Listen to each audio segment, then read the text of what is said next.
The difference between PACT Act and TERA is super simple. It's extremely simple. And for some reason, it's often missed. These are two completely different, completely separate. And one of them is easy and the other one is not so easy. So starting with the easy one, and I'll make this super quick so we can get to TERA. Everyone wants to talk about TERA. And that's the PACT Act. I'm talking about sinusitis, rhinitis, asthma, bronchitis. There are many others, but those are the most common. When a veteran meets the time and location requirements of the PACT Act, and they have a current diagnosis, 3 things is needed: time, location, current diagnosis.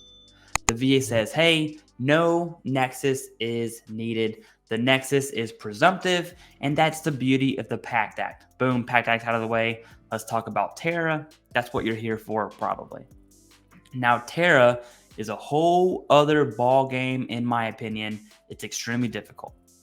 TERA, which is Toxic Exposure Risk Activity, TERA, requires an opinion, and that opinion is not presumptive.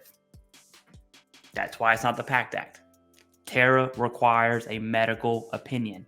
In fact, the TERA opinion is super specific, and it requires the examiner to connect that current diagnosis to your exposure, whatever that exposure was. So whether we're talking about asbestos, firefighting foam, any other type of pollution like heavy particulates and burn pits, I mean, the toxic exposure is a rabbit hole of toxins and pollutions that service members have been exposed to for years, okay? Now, the reasoning I always say that TERA is super difficult is because this little old examiner that just learned how to put their pants on by themselves, okay, who understands medicine to a certain point, now has to somehow become an expert on herbicide exposure to that specific condition. You can see where I'm going with this, and I'm kind of joking on the C&P examiner, but it is not common to see a positive nexus for a TERA condition. But when you do, it is super, super sweet. For instance, I saw sleep apnea connected at 50% due to TERA, and that veteran had absolutely zero evidence from service of sleep apnea, and they would have been forced to go the secondary route. However, they had a rock star C&P examiner, and their obstructive sleep apnea was connected, which is great news. That's not the norm. Okay, I don't want you to think that's the norm. That's definitely not usually what happens. So don't get your hopes up that your sleep apnea is going to be connected to your TERA. But let's talk about how to get service connected for TERA. And this one's a little bit different. If I was submitting a TERA claim, which isn't a real thing, you just submit the claim, the VA does TERA in the background, I would, without a doubt, there's not a single doubt in my mind, I would submit evidence that details not only the exposure itself, right? That part is easy. That's given. But more so my connection to the exposure. Did I sleep by a burn pit that was 50 meters away for a couple weeks? I don't know. That's pretty weak in my personal opinion. Or did you live within 10 meters of a burn pit for 7 months? Oh, and by the way, there was a rotation in the platoon of who was going to throw JP8 into a barrel of wag bags and get to burning. I've done that, okay? If that's you, if you know, you know. That sucks, okay?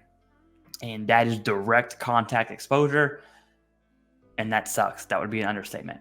Whatever your exposure was, go into detail, especially if that exposure was direct and over a long period of time. You really need to build the argument to the VA saying, hey, I was not just exposed, kind of.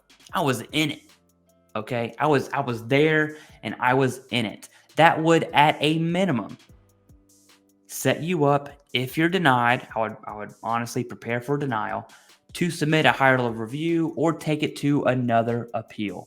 TERA is good. I don't want to say it's not good, but it's good when it works, and TERA is absolutely useless when it does not. There's no reason someone who's 25 years old, not overweight, multiple deployments to the Middle East, should have sleep apnea. There's no reason. And not only that, but they are continuously denied via TERA, and it just doesn't make any sense. So if you are submitting a claim that you know you don't have evidence for, you know it's not secondary, you know it's TERA, a TERA exam is going to happen, tailor your evidence to that TERA exam, because the Nexus is linking that current diagnosis to that toxic exposure. It's no longer the current diagnosis to your in-service event or the current diagnosis to your primary disability claim. It's TERA. And that's why TERA is good. That's why TERA sucks.